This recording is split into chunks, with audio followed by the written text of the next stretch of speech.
जब अपना काफ़िला अज़्म यकीन से निकलेगा, जहाँ से चाहेंगे रास्ता वहीं से निकलेगा, और वतन की मट्टी मुझे एड़ियाँ रगड़ने दे, मुझे यकीन है कि चश्मा यहीं से निकलेगा। नाज़रीन, आप तमाम अहबाब को पाकिस्तान मेरी पहचान टीवी की जानिब से इस ख़ुसूसी आज़ादी ट्रांसमिशन में हम खुशामदीद कहते हैं। नाज़रीन, सबसे पहले तो ढेर सारी दुआएँ इस वतन अज़ीज़ के लिए, वतन पाक के लिए, कि अल्लाह ताला का बेहद शुक्रिया कि अल्लाह ताला ने हमें एक ख़ूबसूरत मुल्क मुहैया किया, और कायद आज़म का बेहद शुक्रिया, तमाम वो लीडरान का बेहद शुक्रिया कि जिन्होंने तहरीक आज़ादी में अपना अपना हिस्सा डाला, तमाम उन बुज़ुर्गों का बेहद शुक्रिया, तमाम एक एक शख्स का बेहद शुक्रिया जिन्होंने अपनी जान का नजराना पेश करके पाकिस्तान को मर्ज़ वजूद में लेकर आए, और हम लोगों के लिए इतनी आसानियाँ और एक ऐसा खूबसूरत मुल्क हमें मुहैया किया कि हम अपनी आज़ादी के साथ यहाँ पर चल सकते हैं, खा सकते हैं, पी सकते हैं, अपना आज़ादी से अपने ख़यालात का इज़हार भी कर सकते हैं, और आज़ादी से सांस ले सकते हैं, और आज़ादी से अपनी तमाम इबादात जो हैं वो हम कर सकते हैं। तो नाज़रीन, आज जो हमारी ख़ुसूसी नशियात का पहला दिन है, और आज हमारे साथ मौजूद हैं हमारे इलाके के एक नामवर शख्सियत, एक बिज़नेसमैन हैं, कामयाब बिज़नेसमैन हैं, और पाकिस्तान तहरीक इंसाफ से इनका ताल्लुक़ है। मेरी मुराद चौधरी अब्दुल मजीद सफ़दर साहिब, हम इनको खुश आमदीद कहते हैं। सबसे पहले तो आपका बेहद शुक्रिया कि आप कीमती वक्त निकाल कर हमारे पास तशरीफ़ लेकर आए। आपने इस इलाके के जो लोगों के मुख्तलिफ़ क्वेश्चंस हैं, आज आपने उनके सवालों का जवाब देना है। तो हम सबसे पहले तो आपको पाकिस्तान मेरी पहचान टीवी की जानिब से ख़ुसूसी आज़ादी नशरियात में आपको खुशामदीद कहते हैं। तो सबसे पहले हम चाहेंगे कि आप एक छोटे से गाँव से निकल कर आपने हमारे वफाक में जाकर एक ख़ूबसूरत बिज़नेसमैन के तौर पर, कामयाब बिज़नेसमैन के तौर पर नाम कमाया। तो हम चाहेंगे कि उसके पीछे क्या राज है, ताकि किस किस्म की आपने स्ट्रगल की, किस किस्म की आपने जदोजहद करके आपने अपना नाम कमाया, ताकि हमारे नाजरीन जो हैं वो भी उससे मोटिवेशन हासिल कर सकें और जो उस तरह मेहनत कर सकें। जी खबर भाई, सबसे पहले आपका बहुत शुक्रिया कि आपने मुझे दावत दी और अपने ख़यालात का इज़हार करने का मौका दिया। तो मैं शुरुआत से बताता हूँ कि जैसे आपने कहा कि छोटे से गांव से ताल्लुक़ है। बेसिकली हमारा किसान फैमिली से ताल्लुक़ है। वालिदैन क्योंकि किसान ज़िम्मेदारी करते थे, तो पढ़ते थे, साथ साथ मैं भी साथ साथ उनके काम करवाता था खेतों में। और सारा मुझे याद है कि मैं उस वक़्त 5वीं क्लास में था जब मैंने बैलों के साथ जो है वो हाल चलाना सीख लिया। हाँ, ठीक है ना जी। तो अज़ान होती थी उस वक़्त, नमाज़ के बाद फिर बैलों को जोतना खेतों में ले जाके 1 बीघा हल्का जब मुकम्मल हो जाता तो फिर बुज़ुर्गों ने अपना हुक्का शुक्का लस्सी पी के कहना कि बेटा दोबारा शुरू हो जाए, अब तो टाइम हो गया स्कूल का। दिन सूरज निकल आता था ना, और वो हैंड पंप होता था, आपको पता। जी। बात करके तो साइकिल उठानी हो, फिर स्कूल चले जाना। तो जब मेरी बेसिकली जो एजुकेशन है वो शाहीवाल डिस्ट्रिक्ट से है। 2002 में इस्लामाबाद मूव हो गए। बुज़ुर्गों के कोई दोस्त थे, क्योंकि वो एक बड़े ज़मींदार थे, तो हमारी ज़मीन के साथ उनकी भी ज़मीन लगती थी। तो बुज़ुर्गों ने उनसे रिक्वेस्ट की कि यार, जैसे वो पंजाबी में कहते हैं, यार मुंडा पड़ गया है, तो इनको कोई काम वहाँ पे ढूंढ दो। तो वहाँ पे एक सरीना होटल प्रोजेक्ट बन रहा था। तो मेरी पहली जॉब वहाँ पे थी एज ए असिस्टेंट अकाउंटेंट के तौर पर। उस वक़्त सैलरी भी आई थिंक 4000 थी पर मंथ के हिसाब से। तो फिर हम 2-3 लड़के थे, एक कमरे में रहना और सारा कुछ करना। तो जब वो प्राइवेट प्रोजेक्ट था, तो फिर हमने जब वो प्रोजेक्ट कंप्लीट हो गया तो उन्होंने कहा कि जी अब तो जॉब ख़त्म हो गई है, हमारा प्रोजेक्ट कंप्लीट है, तो अब आप कहीं मूव कर सकते हैं या कहीं और जॉब ढूंढ सकते हैं। तो फिर क्या हुआ कि हालात कुछ सिचुएशन ऐसी थी कि हमने कहा यार पैसे भी ख़त्म हो गए हैं, तो अब खाना पीना भी है, और कश्तियाँ जला के भी आ गए हैं। ये मैंने अल्लाह से दुआ की थी कि अल्लाह इसी शहर में मुझे कामयाब कर, मेहनत मैंने करनी है, साथ तूने देना है। और वालिदैन की बाहर पेरेंट्स की दुआएं तो साथ होती हैं। तो वो फिर हमने यूँ सोचा कि एक लड़का और था, हमारा रूममेट था, वो वहाँ हमने कहा यार क्या करें। तो हमने कहा चलो यार कुछ दिहाड़ी करते हैं, कुछ पैसे शैसे कमाते हैं, 2-3 माह लगाते हैं। यही सीज़न था, सावन भादों और कुछ और कह रहे हैं। तो हम 3 माह वहाँ पे मजदूरी शुरू कर दी। 3 माह किया, मजदूरी की। उसमें मुझे याद है कि 10,000 रुपया 3 माह में कमाया। अच्छा। और सुबह हम उठते थे 3 बजे, अज़ान से थोड़ा पहले नमाज़ पढ़ते, फिर खाना भी दोनों हम खुद बनाते थे, 7 बजे फिर अपनी ड्यूटी पे मजदूरी पे शुरू हो जाते थे। फिर रात 10 बजे हम छुट्टी करते थे। फिर 10 बजे फिर हमने खाना बनाना, तो 12-1 बज जाता था। तो 3 से 4 घंटे हम वो नींद अपनी पूरी करते थे। तो फिर अल्लाह का ऐसा करना हुआ कि मैं एक बिजनेसमैन के पास, मुझे वही अंकल जो लेके गए थे, बिजनेसमैन उनके पास से देखा कि यार ये हमारा पड़ोसी है, लड़का है, तो इनको ज़रा काम सिखाएं। तो वो फिर मैंने ये आहिस्ता आहिस्ता, स्टोरी तो लंबी है लेकिन मैं मुख्तसर बताता हूँ कि वो वहाँ से फिर मैंने स्टार्ट किया। अब यूँ कह लें ऑफिस बॉय से स्टार्ट किया। मैं सुनता रहा कि वो बिज़नेस कैसे करते हैं, कैसे सीखते हैं, टेलीफोन कॉल्स आनी जानी ये वो। तो वहाँ से मैंने आहिस्ता आहिस्ता इसको काम सीखा। हाँ, लर्निंग शुरू की।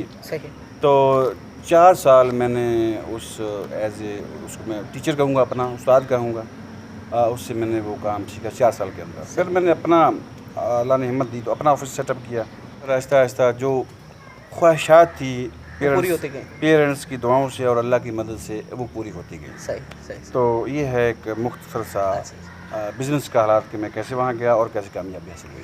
अच्छा, अब मैं चाहूँगा कि हम सियासत की तरफ बढ़े, चूँकि आपका सियासी रुझान भी बहुत ज़्यादा है और लोगों से मेल जोल जो है वो भी आपका माशाल्लाह बहुत ज़्यादा है।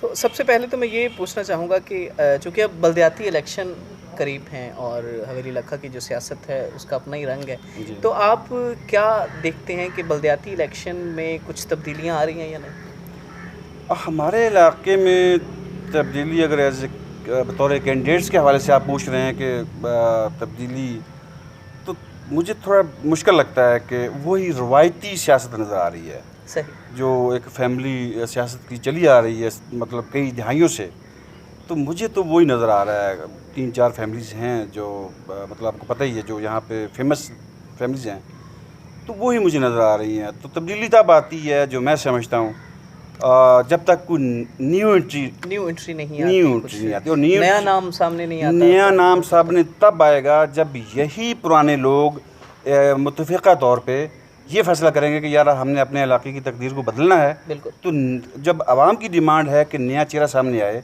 बिल्कुल, तो इनको चाहिए, मैं मशवरा दूंगा सब हमारे पुराने जो पॉलिटिशियंस हैं, ये पुरानी फैमिलीज़ हैं जो सियासत से वाबस्ता हैं, सही, वो नया चेहरा सामने लेके आएँ। तो तब तो तब्दीली मुमकिन है। पुरानों को तो हम देख सकते हैं, नए बंदे नहीं आ सकते तब तक तब्दीली नहीं आ सकती। तब तक अच्छा, मैं यहाँ पर ना कुछ नाम आपके सामने रखूँगा और मैं चाहूँगा कि उनके बारे में चंद एक अल्फाज अगर आप अपने व्यू उनके बारे में देते जाएँ। सबसे पहले जो कि हमारे बलदियाती आगे इलेक्शंस आ रहे हैं तो उसमें मजबूत कैंडिडेट भी जाने पहचाने जा रहे हैं, तो सबसे पहले मैं चाहूँगा कि शुएब कादर के बारे में आप क्या कहेंगे? पहले शुएब कादर जो है बज़ाते खुद, क्योंकि मेरी इतनी उनसे वो मुलाकातें नहीं है, एक आधी मुलाकात हुई है, ज़ाते खुद एज ए इंसान तो वो अच्छे हैं। अब पब्लिक ओपिनियन थोड़ा डिफरेंट है। कुछ लोग तो उनसे खुश हैं, ज़ाहिर है 100% तो रिजल्ट कहीं से नहीं दे सकते, ठीक है ना जी। तो आई थिंक जब जितना अर्सा वो रहे हैं उसने कुछ कदर बेहतर काम किया हवेली के लिए। सही। तो मेरा ख्याल उन्होंने वो टेन्योर देख लिया है, मैं रिकमेंड नहीं करूँगा कि वो दोबारा आए। अच्छा, नवाब खान साहब भी बज़ाते खुद तो शरीफ आदमी हैं और पब्लिक ओपिनियन 50-50 है। 50, अच्छा, मतलब मे बी मे नॉट, यानी कि वो कुछ उनसे हैप्पी भी हैं, कुछ नाराज़ भी हैं, मुख्तलिफ इश्यूज़ जो इलाके के हैं। अच्छा, कुछ नई एंट्रीज भी हो रही हैं सब, उनसे पहले मैं दीवानी मलाक साहब के बारे में पूछना चाहूँगा, क्योंकि पहले भी वो पब्लिक ओपिनियन उनके लिए कुछ ज़्यादा है, क्योंकि वो इंतहाई दीवान फैमिली बजाते खुद वो तकरीबन सारी वो शरीफ नफ्स लोग हैं, सादा हैं, सिंपल है। गो कि वो इनके चुंगल में फंस जाते हैं। सही। जैसे दीवान अखलाक साहब बार बार फंसे हैं उनके चुंगल में और अपना सियासी कैरियर जो है वो उसको नुकसान पहुँचा बैठे। अच्छा, दीवान शहज़ेब साहब थोड़े से सुस्त हैं, मुतवक्को है कि वो आगे चेयरमैन के लिए आएँ तो आई थिंक बेहतर है, उनको आना चाहिए, क्योंकि नया चेहरा है और काफ़ी नौजवान उनको पसंद भी करते हैं, तो उनको चाहिए कि वो आवाम के साथ मैक्सिमम रब्ता रखें। सही। सुस्ती को दूर करें। सही। ज़ीशान भट्टू साहब चूँकि नई एंट्री, वो भी मतवक्को हैं, लेकिन ख़ानदान वही पुराना।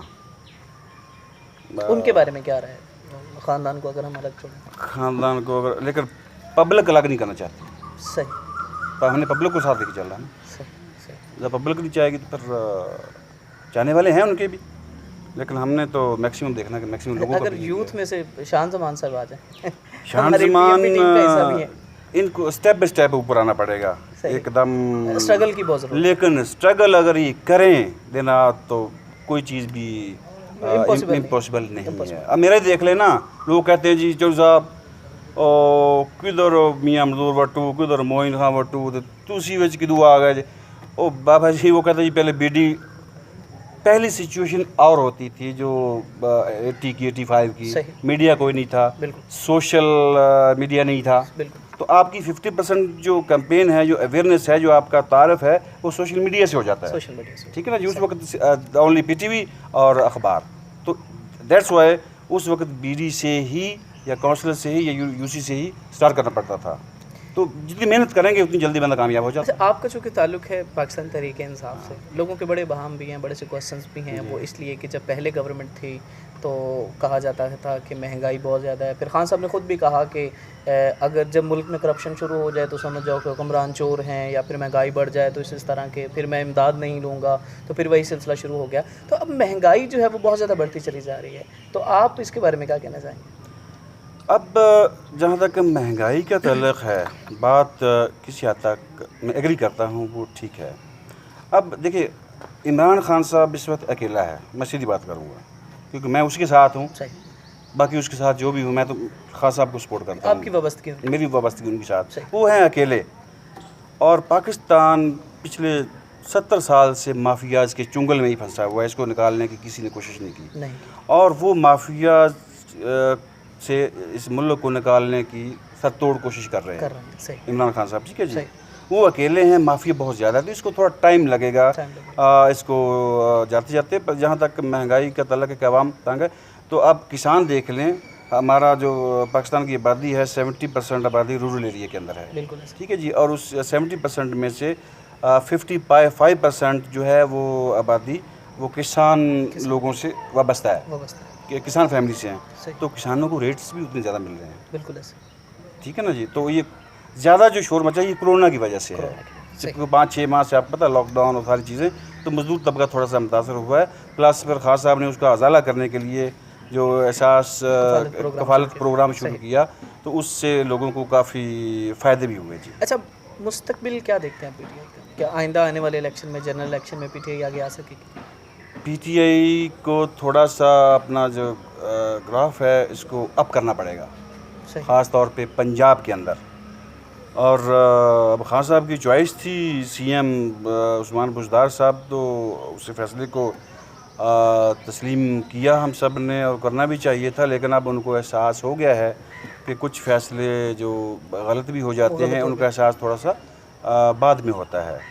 तो इसलिए मेरा ख़्याल है कि इंशाल्लाह आइंदा आने दिनों में बेहतरी आएगी। और दूसरा कि हम सिर्फ महंगाई को लेकर कि सबसे बड़ा मसला हमारा महंगाई का, इसके अलावा इंटरनेशनल मसाइल वो बहुत ज़्यादा हैं। अगर उन इंटरनेशनल मसाइल को देखा जाए तो ये जो महंगाई हमारे अपने जो मसाइल हैं ये पीनट के बराबर हैं। सही, अगर किसी को पता चल जाए कि जो वर्ल्ड ब्लॉक्स बन रहे हैं, मुस्लिम ब्लॉक्स बन रहे हैं, तो ये सारी चीज़ों को मद्देनज़र रखती है और आवाम को इन चीज़ों को समझना चाहिए, अवेयर होना चाहिए कि असल सिचुएशन क्या है। तो इंशाल्लाह महंगाई ये ख़त्म हो जाएगी जल्दी, कोई इशू नहीं है। अच्छा, मैं यहाँ पर एक और चीज़ पूछना चाहूँगा, ये हमारे नाज़रीन की जानिब से भी है, और हमारी जो कि हवेली लखा के जो लोग हैं, दीपालपुर के जो लोग हैं, ये सारा जो एक सर्कल आ रहा है, ये बहुत ज़्यादा मुतासिर हैं रोड नहीं होने, सड़क कारपेट ना होने की वजह से, रोड सही ना होने की वजह से बहुत ज़्यादा एक्सीडेंट होते हैं, बहुत ज़्यादा जानी नुकसान भी होता है। फिर उकाड़ा से लेकर हैड सुलेमान की तक, ये चूँकि मसरूफ़ रोड भी है, लेकिन फिर भी उस पर नज़र नहीं डाली जा रही, उसकी तरफ निगाह नहीं की जा रही, तवज्जो नहीं की जा रही, पिछले कई सालों से ऐसा है। तो आप इसके बारे में क्या कहना चाहेंगे? क्या पीटीआई गवर्नमेंट ने चूँकि यहाँ से बहुत ज़्यादा सपोर्ट किया, पीटीआई गवर्नमेंट को बहुत ज़्यादा सपोर्ट मिली, तो उसके बावजूद भी पीटीआई गवर्नमेंट उसकी तरफ तवज्जो नहीं दे रही? एक्चुअली आप तो उकाड़ा टू हैड सुलेमान की रोड की बात कर रहे हैं, ये हवेली टू बुंगा यार, और बाकी जो हमारा हवेली के अंदर भी रोड जो है अंदर, अगर यहाँ से वसीलपुर देखें तो वो इंफ्रास्ट्रक्चर जो है, अब देखें खान साहब के आने से तो ये रोड ख़राब नहीं हुए ना, सही, इनको टाइम लगा ख़राब होने में। अब पिछली पंजाब में PMLN की 10 साल हुकूमत रही, 10 साल, और यही लोग उसमें थे, तो इनको चाहिए था कि जब फंड आए तो फंड कहाँ गए, ये क्वेश्चन रेज होता है कि वो फंड यहाँ क्यों नहीं लगाए गए। अब पिछले दिनों मोइन खान साहब अच्छे आदमी हैं। सवाल उसने पूछा ना, एक इंटरव्यू में कह रहे थे। सेम एक इंटरव्यू में कह रहे थे कि जी रोड का वो फंड्स आया था तो वो वापस चला गया। मंडी अहमदाबाद और बसीरपुर का फंड्स वहाँ लग गया। सही। वहाँ देहातों में, शहरों के अंदर टोटली इंफ्रास्ट्रक्चर उसने चेंज किया। इनके जो कैंडिडेट थे, जो एमपी हैं, वहाँ का फंड्स वापस नहीं हुआ, तो यहाँ का फंड्स वापस कैसे हो गया? बिल्कुल। तो इस चीज़ का उनको आंसर देना चाहिए था कि ये बिल्कुल देना चाहिए। वहाँ तो हो गया, तो यहाँ फंड जो है वो वापस क्यों हुआ? बिल्कुल। ये बड़ा एक अहम इशू भी है कि हमें हर एक सियासी नुमाइंदे जो यहाँ पर हैं उनसे क्वेश्चन भी करना चाहिए कि चूँकि ज़ाहिर बात है अवाम का हक़ बनता है और अवाम के सामने वो जवाबदेह होते हैं। इससे आगे बढ़ते हुए मैं आपसे क्वेश्चन पूछना चाहूँगा कि आप चूँकि पॉलिटिक्स की तरफ आपका अब रुझान काफ़ी ज़्यादा है और लोगों के साथ मेल जोल भी आए रोज़, आपका बहुत अच्छा रिस्पांस लोगों की तरफ से जा रहा है, तो आपका मुस्तकबिल में आप क्या देख रहे हैं कि आप आगे जनरल इलेक्शन में आएंगे? जी, हालात अगर साजगार हुए इलेक्शन के, सही, तो इंशाल्लाह ज़रूर आएंगे। तो पिछली दफ़ा आपने कंपेन माशाल्लाह बहुत अच्छी की, जी। तो कंपेन इतनी स्ट्रॉन्ग करने के बावजूद भी आपने इलेक्शन नहीं लड़ा, उसकी क्या रीज़न थी? क्योंकि पार्टी के साथ एफिलिएशन ऐसी थी कि जब हमारे प्राइम मिनिस्टर इमरान खान साहब का ये हुक्म था कि टिकट होल्डर्स के सामने किसी ने इलेक्शन नहीं लड़ना, इलेक्शन नहीं लड़ा, उसकी सपोर्ट सपोर्ट करनी है, रीज़न के वो कैंडिडेट कामयाब हो जाएं। सही, एक तो उनका हुआ, दूसरा फिर मैंने जो हमारे यहाँ के पुराने लीडरान हैं, इनके लिए मैदान खाली छोड़ा था सही, कि कल को ये ना कहें कि जी पीटीआई के बंदे ने ही हमें हरा दिया, हमें हरा दिया। वो हमारे जो वोट हमें पड़ने थे वो तकसीम होके वो उधर चले गए। तो एक तो इनका पता चल गया कि पीटीआई की इतनी हवा होने के बावजूद भी ये क्यों हारे। क्यों? ये बड़ा वैसे ये भी क्वेश्चन है कि ये बहुत बड़ा एक सेटबैक है कि ऐसा नहीं होना चाहिए नहीं था। होना चाहिए। पीटीआई की इतनी हवा थी, हवा इमरान खान होता था हर जगह, लेकिन उसके बावजूद भी इलेक्शन का हार जाना। बस जो ही इलेक्टेबल्स को टिकटें अनाउंस हुई तो वो हवा बैठना शुरू हो गई, क्योंकि सही। अवाम ने ये समझा कि ये फिर जिनसे हम जहाँ छुड़ाना चाहते दोबारा फिर वही आ गए। बिल्कुल ऐसा, बिल्कुल। तो इसलिए जो हमारे यहाँ हारने की एक रीज़न ये भी है। अच्छा, आप हमारे इस हलके में मुस्तकबिल में किस पार्टी को देख रहे हैं या किस लीडर को आप चाह रहे हैं कि अगर आप पार्टिसिपेट नहीं करते तो? करते भी हैं तो भी, नहीं भी करते तो भी बता देता हूँ कि फ्यूचर में जो मैं यहाँ एक मुकाबला देख रहा हूँ, मेरी ज़ाती एक नाक़िस राय है, हालांकि अभी तो मैं एक तालिब इल्म हूँ, सियासत का इतना एक्सपीरियंस नहीं है।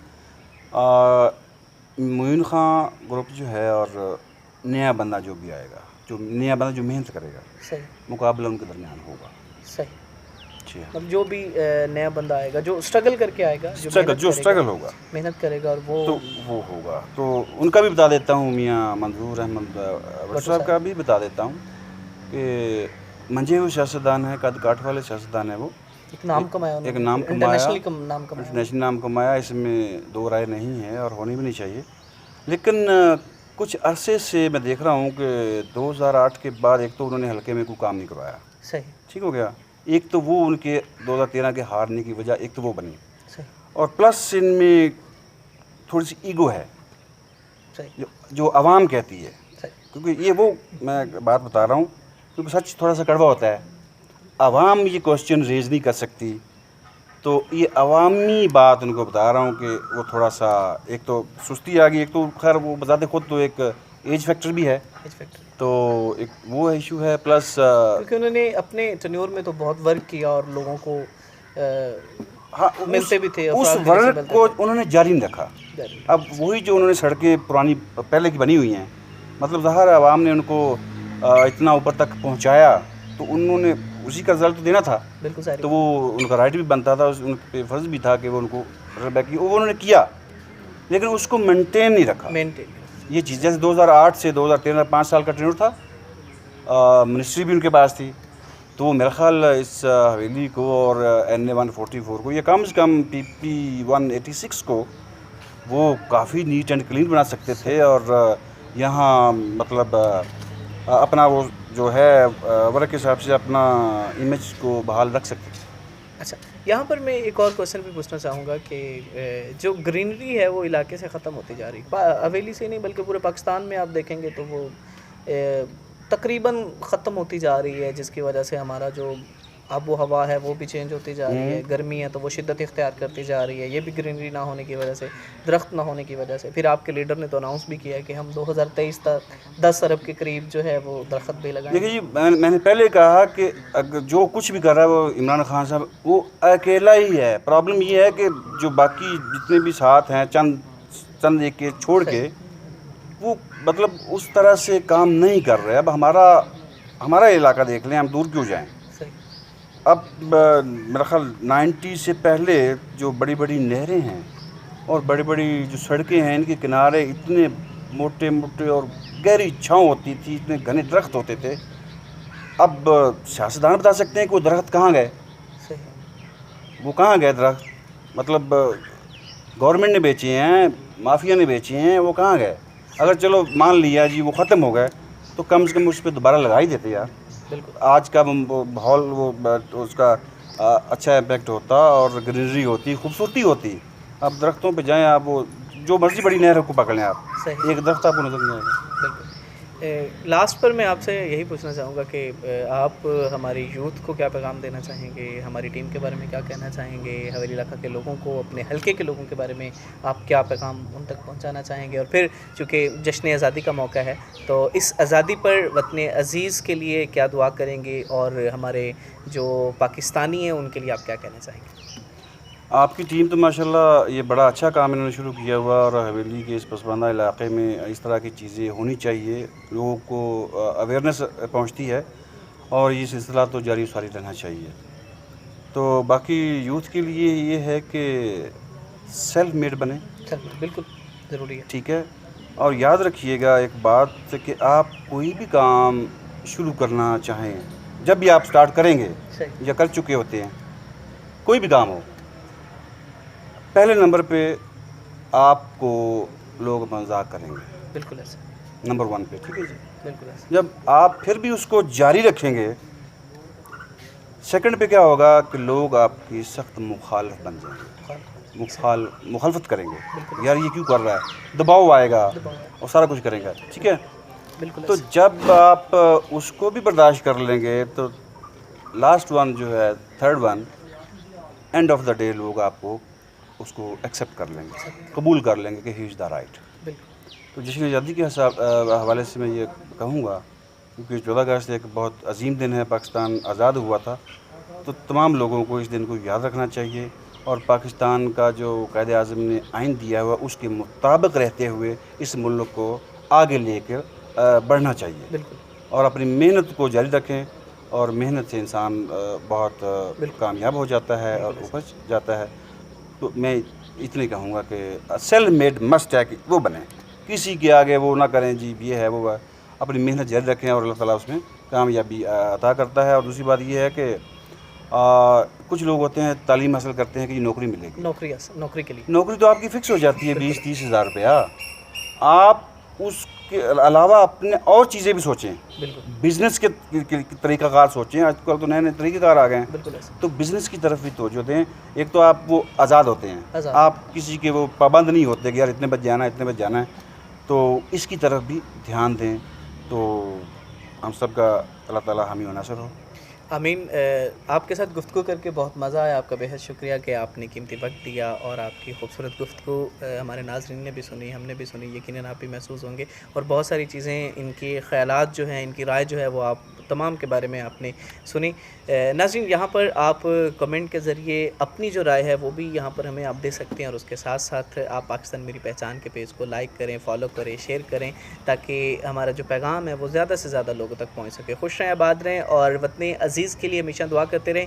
नाज़रीन, जहाँ पर आप अपने घर की सफाई करते हैं वहाँ पर गली मोहल्ले की भी सफाई करके वतन से मोहब्बत का इज़हार आप कर सकते हैं, क्योंकि सफाई निस्फ़ ईमान है। और अगर आप अपने घर के साथ साथ कूड़ा करकट बाहर फेंकने की बजाय एक प्रॉपर जगह पर फेंक दें, गली मोहल्ले को साफ़ कर दें, फिर इसी तरह शहर को साफ़ करने के लिए कुछ एक्टिविटी रख लें, तो इस तरह जब रिवायत कायम होती जाएगी, रिवायत आगे बढ़ती जाएगी, लोग इसको पकड़ते जाएंगे, रिवायत में गिरते जाएंगे लोग। इस तरह जैसे जैसे आगे बढ़ती जाएगी तो पाकिस्तान बहुत खूबसूरत, एक पहले भी बहुत ज़्यादा खूबसूरत मुल्क है। तो सफाई जो है, जो जगह जगह पर कूड़ा करकट पड़ा होता है, तो उसको जब हम एक ही जगह पर जो मखसूस कर दी जाएगी वहाँ पर रखेंगे, सफाई का इंतज़ाम प्रॉपर करेंगे, तो पाकिस्तान मज़ीद खूबसूरत हो जाएगा। और यहाँ यहाँ पर मैं अपने नुमाइंदगान से, अपने सियासी नुमाइंदगान से, चाहे वो वफाकी है चाहे वो सूबाइयों से, ये भी कहना चाहूँगा कि कराची रोशनियों का शहर है और इस बारिश में जो हाल हुआ है कराची का, उसके बारे में आप ज़रूर सोचें। तो यहाँ पर मुझे इजाज़त दीजिएगा। पाकिस्तान मेरी पहचान PMP TV के साथ आपका अपना होस्ट खावर अब्बास। खुश रहें, आबाद रहें, खुदा हाफ़िज़।